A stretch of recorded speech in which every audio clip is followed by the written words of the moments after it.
అదేవిధంగా శ్రీ కళావేదిక జనగామ జిల్లా కార్యదర్శిగా వారు పనిచేస్తున్నారు.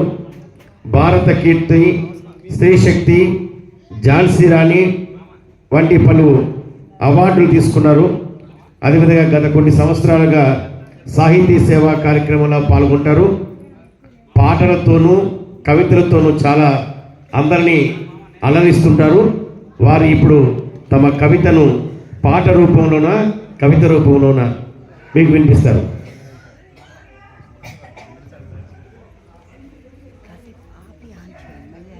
శ్రీ వీర వసంతేశ్వర మహిమాగాన కవి సమ్మేళనం అధ్యక్షులు, tag line king doctor Alapati గారికి, సమన్వయకర్త అయిన డాక్టర్ మోటూరి నారాయణరావు గారికి, మరియు ఇంతటి చక్కటి కార్యక్రమానికి ఆహ్వానించిన ఆలయ వ్యవస్థాపక ధర్మకర్త శ్రీ మహేంద్రాడ రవికుమార్ శర్మ గారికి, శ్రీమతి వసుంధర గారికి, ఈ కార్యక్రమాన్ని ఎంతో ఓపికగా వీక్షిస్తున్న సోదరిమణులకి అందరికీ నా హృదయపూర్వక ధన్యవాదాలు తెలుపుకుంటున్నాను.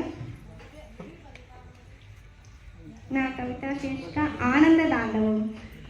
సకల చరాచర కోటికి ఆనందానుభూతిని ప్రసాదించుటకు పార్వతీ సమేతుడైన పరమశివుడి ఆనంద తాండవం అనంత లోకాలు కలిగే ఆత్మానంద దర్శనం.